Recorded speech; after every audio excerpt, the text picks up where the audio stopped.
If you're not listening to the Smoke World podcast, you're wasting your time, you mortal.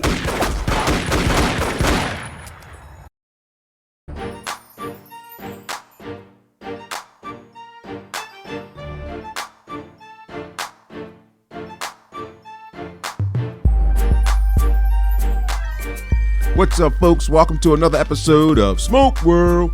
I'm your host, Stone. So go grab that stick, go grab a glass or whatever you're drinking. Let's sit back and have a conversation. You can follow me on Instagram at Smoke World Podcast and send those emails into Stone at SmokeWorldPodcast.com. If you haven't had the opportunity to check out the website, go check out the website, SmokeWorldPodcast.com. Again, one more time, that's SmokeWorldPodcast.com. Go check it out. We have some sponsors on the page. Go support them. Again, I support all those sponsors. I appreciate them sponsoring the Smoke World Podcast. Today's episode, I'm sitting here with my brother Greg, our brother the Leaf. We're going to sit down and have a discussion and talk about the culture of cigars. Has it changed? Brother Greg, what's up, brother? What's going on with you, sir? All is well, Brother Stone. It's a pleasure to be here with you.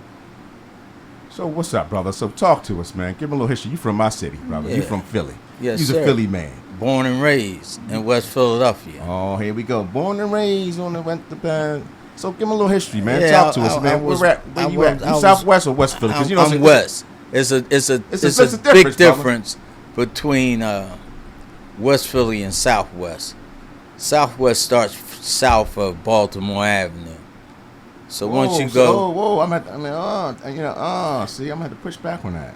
I got different information, man. I know you live down there. I work down there. Okay. They saying anything south of Market Street becomes Southwest. Oh, but in the hood. Oh, see, that's a little different. You know, my hood was different. I went from the north side hood. Now, in the hood, we always registered anything south of Baltimore Avenue was Southwest. And mostly the cats that lived in Southwest called us West Philly from Baltimore over the market would be West Philly. Then it'd be the north side on the other side. See, that's what I recognize as West Philly. Anything north of Market Street, for me, was West Philly. Yeah. So anything south, so you got Market, Walnut, all that, Southwest. Cedar Ave. Now we Pine. technically, yeah, but I came up in an era of late 60s. Oh, so you got me by 70s. Okay, we ain't gonna talk about that. Don't tell everybody all your business. And the gangs determined what was what. The gang. Now, were you part of a gang, brother? You could tell us. What's up? I never really had to be a part of a gang. I had a crew that we were neighborhood guys that the guys from the gang knew we wasn't going to be pushed over to join the gang. So I guess we had our own little crew, but we never gang warred. Okay, so is that a nice way of saying yes? We never gang warred. But I was always the type of guy that I had to go to school. I feared nobody in the street more than I feared my parents at home. Okay, real talk. So, saying that, I got to meet a lot of different guys from different gangs, and they got to meet me. So I kind of got a pass as long as I wasn't in the wrong place at the wrong time. Okay, so why don't you give us a little bit of that experience, because we're going to get into the cigar, but I like to get a little pedigree, a little demographics on my guests. Like today they call it bullying, but from elementary to junior high to high school, you only got bullied if you allowed yourself to get bullied. If you didn't fight back, you was always going to be a target. All right, I got a question on that. So you was only bullied if you allowed yourself to get bullied. You might have to break that down for the audience. What do you mean by that? If somebody came and took your lunch, that's what would happen, and you didn't handle it right then and there, you was a target. So what if you were incapable? Well, you didn't eat much. Just you was a hungry joker there. You was a hungry joker. It wasn't no teachers and parents or you had to have somebody to step in for you. Okay, gotcha. Now, all right. Just wanted to get a little explanation on the. So most of the guys I grew up with wasn't none of us no Mike Tysons, but you would have a problem. We weren't no pushover. Okay. If you beat me, then you had to beat my bull, because he was going to jump in. Gotcha.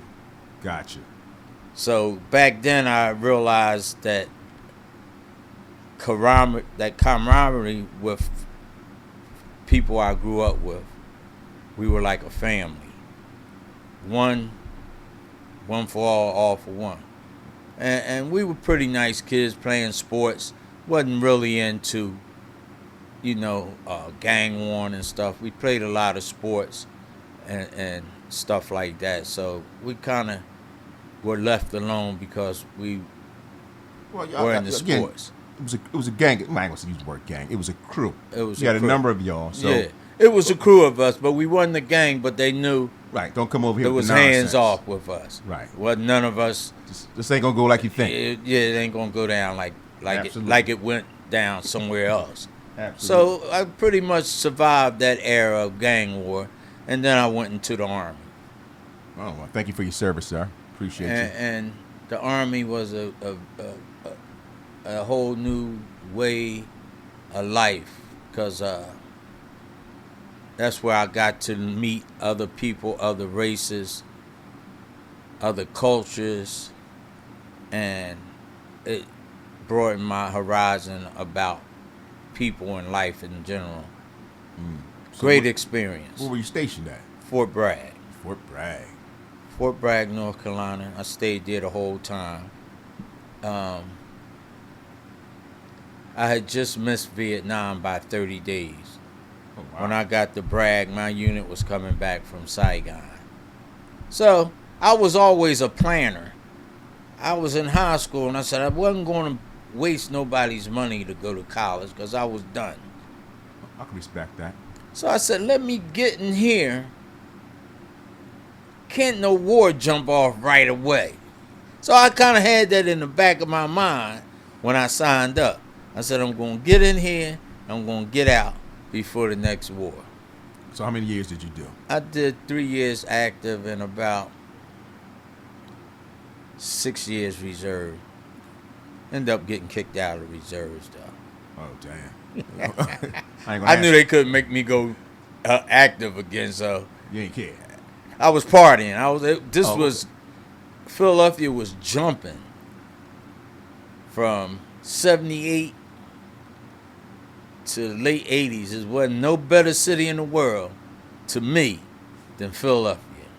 We had Dr. J, we had all the nightclubs, we had it going on. Philadelphia was the place to be. So it was hard for me to make drills. He's a little too busy for all when I was at Chuck's Lounge on Broad and Erie. You too busy for all. Like anybody got time for that, ain't no more soldiering for me. Yeah, I'm done with all that. So when did you get into the cigar culture, brother? When did you have your, well, if you recall, your first cigar? My very first cigar, I'll never forget, was a Fuente Chateau green tip. And it was given to me by a friend of a friend that was already into the cigar culture. And he teases me now that he wants royalty from me because I just took off. Oh, yeah, all right. You know. So have you started paying him yet? No, he gets nothing. Yeah, because he don't see the bill at the end of the month neither. I bet he don't. But back in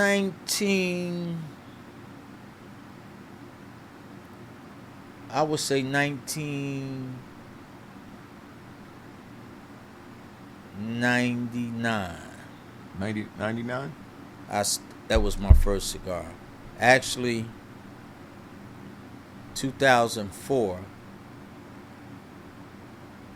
I stopped smoking cigarettes. Okay. And that's when I started getting back into cigars. So let me ask you a question then. Being a cigarette smoker in '99 when you had your first cigar, so you were doing combination cigarettes and cigars. well, I smoked that first cigar, and then I continued to smoke cigarettes. And I would play around with a cigar here and there. Gotcha. But when I got serious about stopping smoking cigarettes,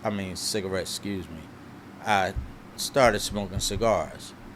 Now, did you find that being? The reason I ask these questions is because I know a few friends of mine who were cigarette smokers, who had stopped maybe for, I don't know, maybe 2 years at the most, but then they got into cigars.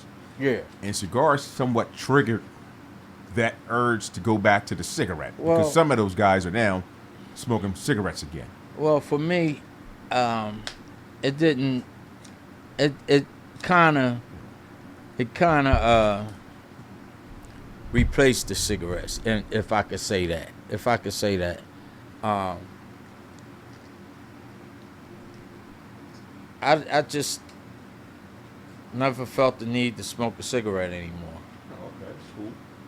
And it was sometimes it was times where I don't remember ever connecting the two. Mm-hmm. So now, were you pairing that with anything? Were you a drinker or not a drinker? yeah, I was a non-drinker Oh, he's a non-drinker. Okay. at that time too, and my favorite pairing is the coffee. Gotcha. Coffee man. Coffee or back then it was Perrier, but Well, you fancy. Okay, Perrier. Fancy guy here. So that was my favorite. That was your pairing. favorite. Okay, so now, 99. Now, I don't know if you were paying any attention back in 99 to the cigar culture, but you say you started to take it serious in 2004. So with that being the case, do you think there has been a change in the cigar culture from the time you took it serious? Most definitely. And if so, explain. Most definitely. You know, and I became serious about cigars as a way of life. Cigar for me was a great stress reliever. It was something I enjoyed with good friends that smoke. Most of my friends are cigar smokers, and we would get together and meet at the Tinderbox. That was my first cigar lounge, and that's in Ardmore, I believe. Oh, very familiar. And very familiar. It was a small Quaint downstairs lounge. Yeah, downstairs. But Frank was the roller. He had a fresh rolling guy. Frank was the roller, and from the Padron family. Yeah, he had a roller there, full time. Mm-hmm. And they had a great selection. It wasn't a whole lot of boutique brands then. No. I don't remember any. If it was boutique, it was the best top of the line cigar for me back then was the Aston VSG. You were doing something if you were smoking a VSG. You must have had a good job back then. See? And I wonder if we can consider the house stick that Frank rolled a boutique cigar. I guess now that I think about it. Yeah, you know, in hindsight. He was the first one then. In hindsight, and that was a good smoke. That was, again, very good smoke. I know everybody who's listening. Yeah, it was reasonably priced. Smoke World price. Smoke World. $5. It was a banger. Now, Smoke World. Now, did you have that cigar? Mm-hmm. That cigar was good, Papa. I would get him. I would pick from the ones he had already rolled. Yep. Because he would have them there. Mm-hmm. And you had your choice of Robusto, double Robusto, but all different sizes. Yeah, so just because it was $5 doesn't mean it was a cheap stick. And the longer you let it stick. rest, the better it was. Yes, sir. It was a fresh cigar. Absolutely. That was the only place in town that was doing that. Come to think about it, you're right. Because I started time. smoking cigars in 1995, and I was in Mexico, Cancun, Mexico, And I tell folks I don't recall the cigar, but the cigar, whatever it was, I stayed with it for a while. And the fact that I don't remember it, I'm sorry, folks, I don't. Only thing I can remember, it had a green band. Okay. And I started turning some of my buddies on, like, yo, fellas, listen, these cigars is nice. Because back then, going down to the FOP, hanging out, you could smoke down there. You know, I would turn some of my boys on. So I got a bull. To this day, he probably will deny. I turned him on to cigars. He don't remember, but I do. And he's like you, heavy into it. I didn't ask for royalties, but Yeah. to this day, I'm like, yo, bro, you know I turned you on to cigars. I don't remember that. I don't remember that, dog. I don't remember that. That's cool, but I did. So with that being the case, so you started back in 2004 seriously. And the original question was, has things changed? And you say yes. So give a little bit of example I would of say maybe. fast forward from my journey of being in the cigar world in the beginning, in the mid. You would go to. I would always go to different shops that had their own lounge. I will say Halt's in Center City, Wooden Indian, Harry's, Center City. But wherever I would go, it didn't have to be in Philadelphia, because I traveled too. I've been to a lot of places, and everywhere I would go, it'd be the same atmosphere that you would find anywhere in the country or even outside the country when it comes to people enjoying the leaf. Okay, when you say same atmosphere, for the people who are listening, maybe you can paint the picture and give an example of what do you mean the same atmosphere. What does that mean to you? People are sitting there relaxing, having a favorite beverage, and didn't matter what background, what race, the leaf seemed to bring everybody in the room together. That's what I love about this culture. To this day, I still have to say, I'm sorry to interrupt you, but to this day, I believe that still is the case. That the love of the leaf, that we can all come together, Regardless. whether it be like-minded or you may have a different opinion. Yeah. We can agree to disagree. And I'm thinking the best way to resolve some of these world issues Is to smoke a cigar. Yes, sir. Thank you. The whole world needs to smoke a cigar. Yes, sir. Especially the ones who kind of running things, so-called running things. Yes. You all need to get in the room, light a stick, grab a glass, whatever you're drinking, and sit down and have a real conversation. And I sit back and observe a lot of places, and you know, like, I'm not a drinker, but I've been in lounges that people have top-notch scotch and whiskeys, and they share it with anybody that's there. Yeah, that's the thing. Don't matter price. It don't matter the price. Would you like a drink? Blah blah blah, and you could be sitting next. I've met guys that literally ran hedge funds, and I'm a guy from West Philly. Mm-hmm. I grew up in an all-black neighborhood, went to all-black schools. All I knew was black. Right. Are you looking for a new platform to connect with other cigar smokers, consumers, lounges, and brands while escaping tobacco-related rules of other social media platforms? Then look no further. Stogie Lives, the new social media platform for cigar lovers created by a female. So come join Stogie Lives, STOGIELIVES.com, where every cigar lover has a place to connect. And I've got to meet some very good people in the cigar lounge, no matter where I'm at, wherever I've been at. I'm talking about anywhere in the world. You walk into a cigar lounge, you're going to run into some pretty decent people and have a pretty decent conversation. I agree 1,000%. And another thing is because there's so many cigars out here, a lot of times you might get turned on to a new cigar Exactly. through a fellow cigar smoker. Because again, Have you tried this? right? Have you ever had that? You're like, no, I like this I've never even one. heard of that. Yeah. Oh, They go in the have that humidor. there. Here you go, buddy. Yeah, try this. Take that. Oh, It wow, could you be sure, a buddy? $30 stick. Don't matter. Stranger, you take that and enjoy that. So this is what I love, again, about the culture. I can't say it enough, folks, because we always seem like we get that question. For those who don't smoke cigars, why do you smoke cigars? I smoke it because I love the way it's a relaxing thing for me. Some Yes. people, they like to drink. They like to, ride motorcycles. My relaxation is smoking a cigar.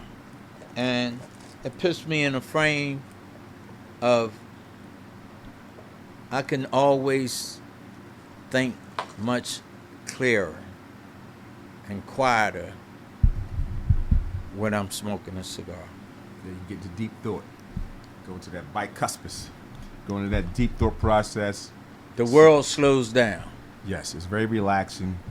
A lot of times, again, going back to that original question, and a lot of times talking to different cigar smokers, those who don't smoke, that's a common question. Why do you guys and girls smoke cigars? Again, I think right now, 90 to 95% of the people will tell you it's very relaxing, it's enjoyable. Again, the culture itself, you get to meet some great people, great conversation. It's all around win. And for those who don't smoke and who don't mind smoke, if you're in a good lounge, you won't have to worry about that. The ventilation's great. Yeah. So you bring those individuals in and they say, wow, man, I really had a good time, man. This is what y'all do. This is how you guys do it. This is how we do it. And I've been fortunate to retire a year ago. I'm waiting to get there. And So you're saying right now there's a chance, there's proof that you can retire. So for those who are listening, it's proof to me that I could have a job that long. Believe me, all who are listening right now, all who's listening, you mean you think I about never retirement. thought I would never see these days. And that's how it feels when you're in it. You're like, man, retirement. You talk to folks who are retired, you're looking at them like, will I ever make it there? It was days it was days you want to give up, but giving up was no option for me. I don't think not really for none of us in all I reality. give up. That's it. That means Do what you gonna do? dig a hole. So I wasn't ready for a hole, but yeah, I was fortunate enough to retire from the Transit Authority in Philadelphia. I worked with the Mad Public for 22 years, I'm sorry. And I was blessed to be able to move out of Philadelphia down to Delaware. And I was also fortunate to be introduced to the owner of Cigar Sessions, Pat, and was blessed to have the opportunity to work on the staff at Cigar Sessions. That's like the icing on the cake for my cigar journey. Okay, now that's a good segue. Now you're a cigar smoker. Now you have the option to now actually work in the cigar industry as a worker. What is it like on that side? Is there any difference on that side opposed to just being the guy who's sitting at the lounge relaxing with no worries, no cares? It's not as easy as it looks. Well, Meaning? you still have to deal with the public. Like I said, I believe my prior knowledge of the public and the customer has helped me with the cigar lounge. Right, you come I from know how your job was a I public know how service. to service the customer, and the customer is very first. I'm a people person. So everybody is different. Some people come in, they have no idea what the cigar culture is all about. And then you got those that are very knowledgeable about cigars and the cigar culture. The biggest thing I find now is the etiquette part of the cigar culture. You might have to break that down. You might have to elaborate on that a little bit as far as I know this lately. The new person, the new smoker has Okay. no idea about the cigar life. They've seen it. It looks cool. But they don't know cigar etiquette. Okay. And when I say etiquette is the rules of the lounge. When you come in a cigar lounge, So you got those individuals who come in. So again, this is a great opportunity to share for those who are coming in. What is it that you want to tell them?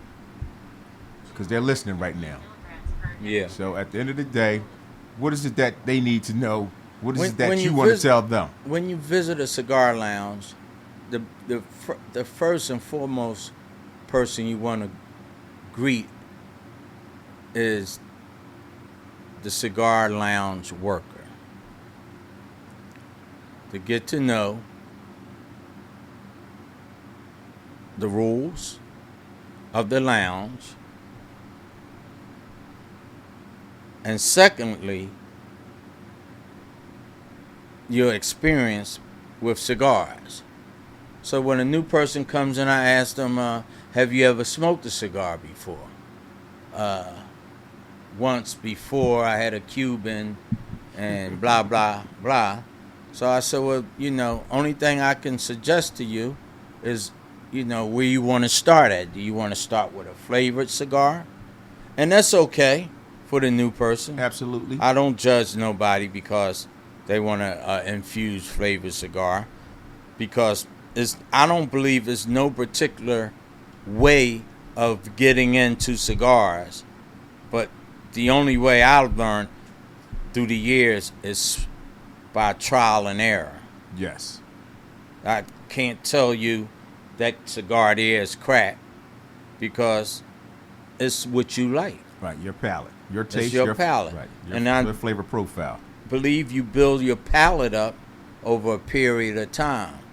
So I always start with asking the customer, what do they prefer to start with?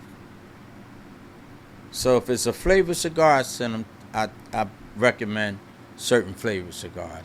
If they want a mild cigar, I take them and I show them each of the Connecticut's, and I explain to them why it's mild, and the wrapper, and the binder and the filler, and we start there. But when we get to the etiquette is part, I don't know if I'm gonna step on toes or not. Hey, buddy, it's freestyle. Say what you need to say. I think say it how I you need think, to say it. I think when I come in a cigar lounge, I want to hear some jazz, easy listening. I'm biased because I'm a jazz musician, so I love straight ahead jazz. So Yeah.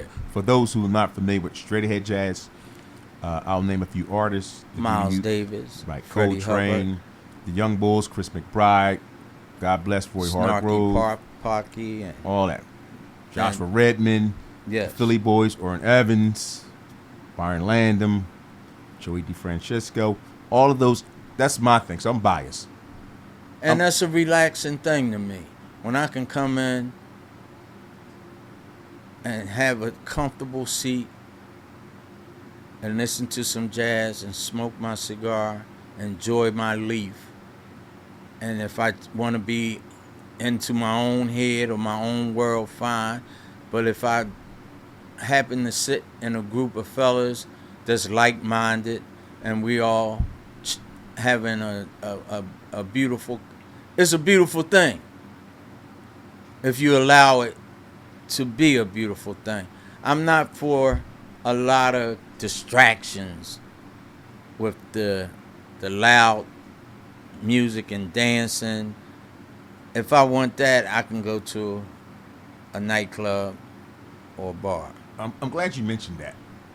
A question for you then, because there was some debate talking to a few of my guests and a few of my friends and cigar lounge members and individuals. What was the opinion of the cigar lounges that are doing that? Again, that's not every day, but it's okay for that lounge. And you have a choice. I have a choice. I choose to relax with a cigar. Okay, that's again in all transparency that the lounges that are doing that, they're not doing it every day. It's, right. You know, they right. have a certain a Friday or Saturday, whatever day it may be. They announce it ahead of time. Again, so if you're not into that, you don't need to show up. Participated in those type of events, and I'm not saying it's wrong. It's just the point. It's just the preference of what your mood may be at that time. What your mood is. You know, I don't knock it. It's cool, you know. But for me, and most that I've come through the year of the last 20-something years, it's just started to be like this. You smoked back in the 90s. You never seen anything like that. Well, another thing from back in the 90s, like as you mentioned earlier in your conversation, first of all, there wasn't that many lounges. Okay? And there wasn't that many people in the cigars. That's true. If they were, you kind of stereotyped them to be old men. Yeah. From the mafia movies. Yeah. The Godfather. Yeah. It was an old man thing. Absolutely. It wasn't a young man's thing. So that's a good, again, another segue into a question I have for you with my Sisters of the Leaf. Now, again, had numerous conversations with the Sisters of the Leaf. Actually talked to them, discussed them. They have been on the podcast. As a worker now, working in a cigar lounge, do you think it's a challenge to get the Sisters of the Leaf to come to the lounge? Number one.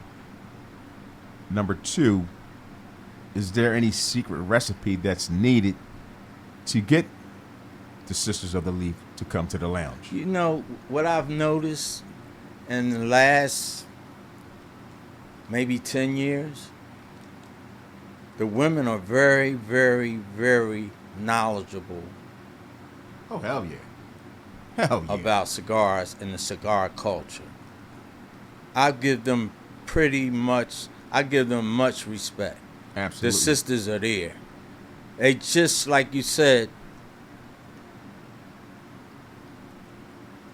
like for the lounge I'm at, I think it has to be the perfect timing of the week for the sisters. And that's what I'm saying. So for me, and the question becomes, what is the formula? Because I think to really make a lounge more diverse, popular, that there need to be an equal balance of the Sisters of the Leaf and the Brothers of the Leaf.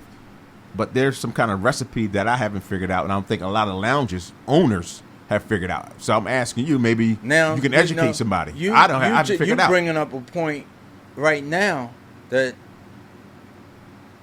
needs to be addressed. Yes. I never looked at it the way you're looking at it, but you're right. Out of 7 days a week, it's mostly men at the lounge. Right. There's been maybe one or two lounges I've been to that have women frequent the lounge on a regular basis on a Monday or Wednesday, an off night, if you per se. Again, because most people work Monday through Friday. Where I'm at, I'm like, it's Friday night. And that's because they're there with a guest of a man. Yes. So I'm thinking, I don't know what we could do to keep. Well, we've been having a ladies' night once a month lately. But again, it's only one. That's only one night day out of a 30 month. days or 31 days, and we so get I a few wanna bring us that come on a regular after basis. that on a regular basis on a Friday night or a Saturday night. Gotcha. But as you and me both know, when you walk into a cigar lounge anywhere, especially in this, well, where I'm at, it's mostly men. No, that's the majority of the lounges. Period. And I've been, like I said, I've been blessed to smoke around the world. Now I know a lot of women don't, but I've seen tons at our lounge on certain events. Tons. See where events. I'm talking about on a regular, non-event, off day, Monday through Friday. Just pop in. There is 5 to 10 Sisters of the Leaf. Not really happening in a lot And of you places. know, as I think about it, maybe 50%, I'm going to give them 50% of the women are actually cigar smokers. And I say the other 50% are trying to see what's going on or want to know what's happening in the cigar world. I don't stigmatize anybody. I've met a whole lot of sisters that know their stuff. Oh, absolutely on that. And again, folks, so I'm going to make a promise to you. I'm going to have a round table. It's going to be nothing but Sisters of the Leaf. And we're going to sit down and have this discussion.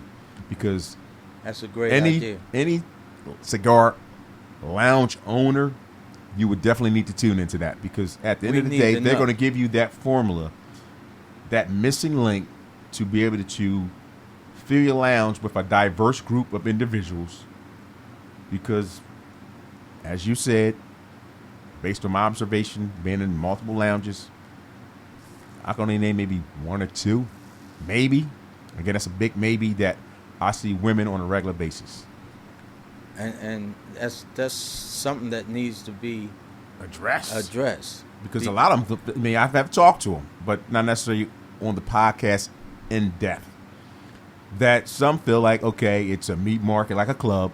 Yeah. They come in. Yeah. They feel like men gawking at them, coming at them.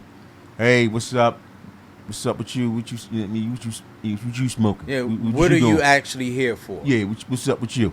Yeah. What are you actually here for? And that could go This is either not the way club. for the man or the woman. Right. You know, and that also goes back to the culture again. You know, it's certain things. The conversation's going to be a conversation on whatever.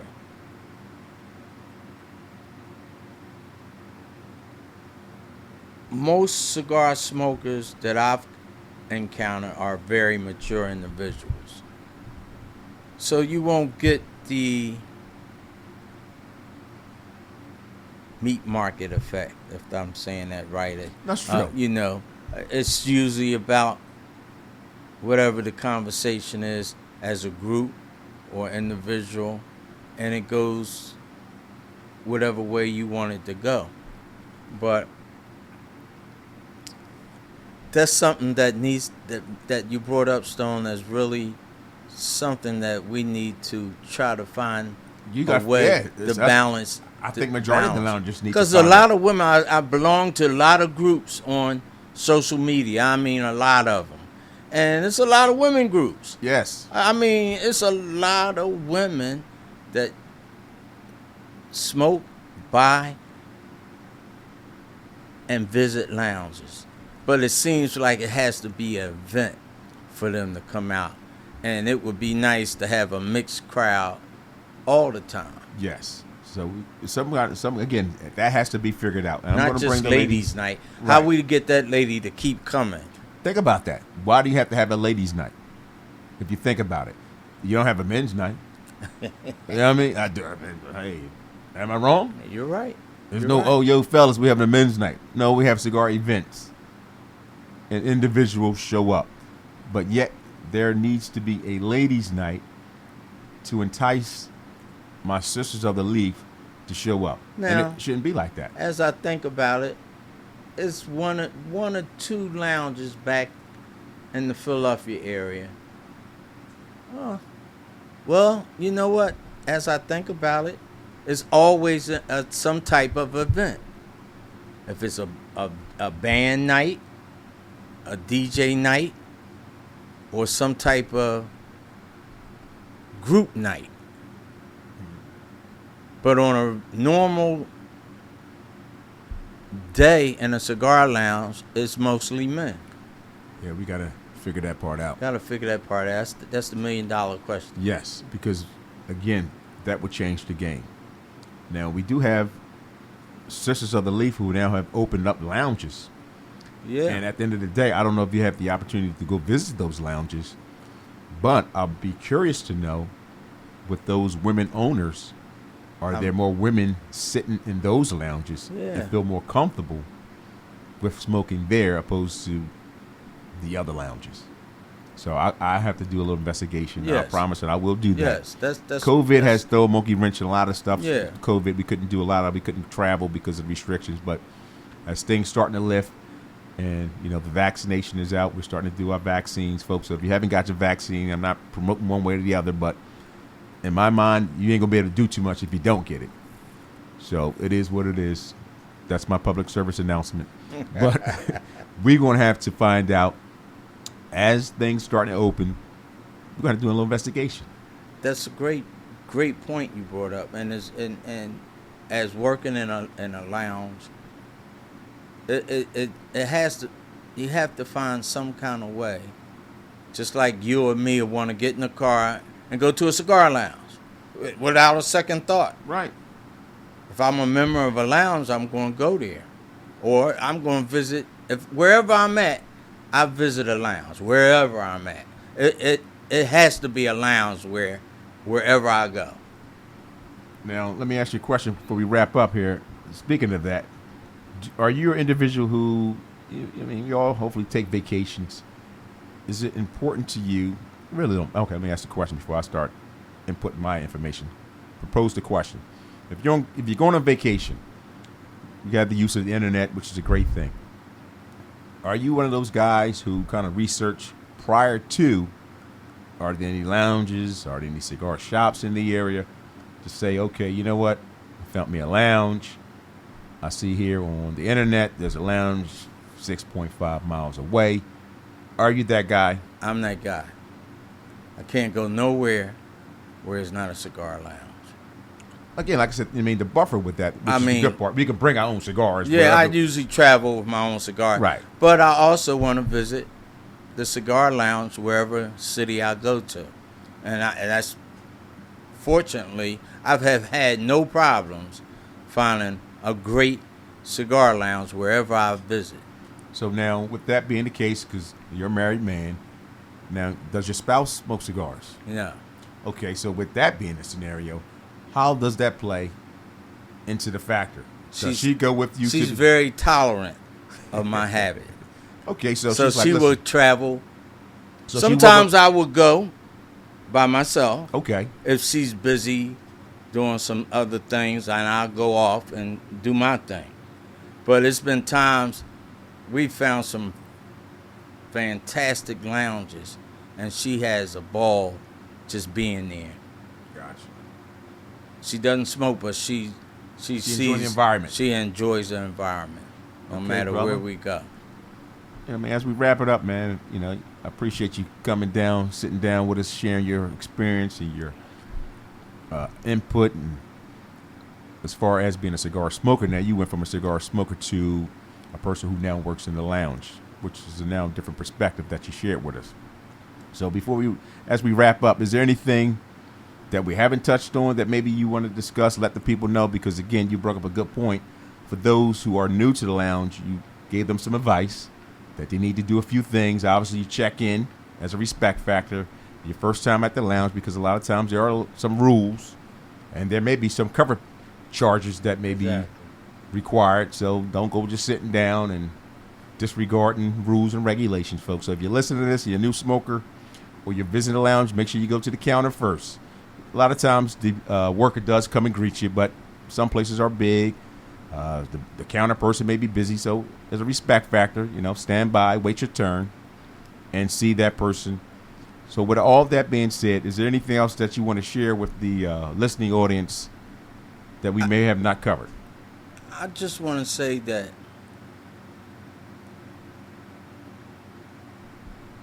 a cigar, for me, is a way of life. I enjoy the leaf. I enjoy the people I come in contact with. But just the obvious of sitting down, smoking a cigar by myself or with other people is bar none for me. That's my escape. That's my me time. And I respect the next person the same way. It's something that no one can tell someone particularly how to start. That's my idea. There's no way. There's no rules, no regulations to this. People say I'm a newbie. That's fine. Then that means I know where I have to start with you at, and I recommend XYZ.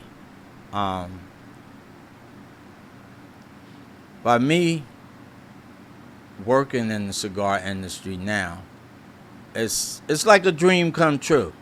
I couldn't afford to open my own shop, but I have a shop now that I'm a part of, and it's like I treat it like it's mine. Plus, you get discounts. Hey, folks, listen. He ain't tell you about that. But so it is a perk to this thing. It is a perk. Yeah. My collection is very vast now. I bet it is.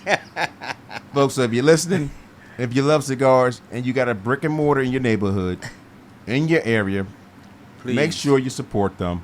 Because, Please. again, we can go online and do our cigar thing. We understand that because, again, the prices are cheaper. Hey, you talking to a cheap bastard. No doubt. Smoke world. Absolutely. Mind your business. But at the end of the day, the brick and mortar is where we actually meet these folks that become like family. It's not online. So I'm not saying you don't do your online thing, but, again, support the brick and mortar. It's nothing like a brick and mortar. No, you get to meet some great people, have a great conversation. You never know where to take you. And if you get a job, you get a hell of a discount. So just letting you know. Just letting you know, folks. Yeah. Just letting you know. I appreciate this time in Stoney's Cigar Lounge. Brother, I appreciate you coming through, folks. Well, folks, there you have it. Another episode of Smoke World in the books. You can follow me on Instagram at Smoke World Podcast. I'm excited to talk about the website is up, smokeworldpodcast.com. Go check it out. We're going to be having specials. I'm going to be collaborating with different cigar manufacturers. We're going to be doing our thing. Again, folks, tune in, subscribe to the channel, and come see your boy, my brother at Greg. As you heard him, he kind of whispered that, but you heard him. At Cigar Sessions, up there in Middletown, 17 Wood Street in Middletown. We will catch you on the other side. Peace.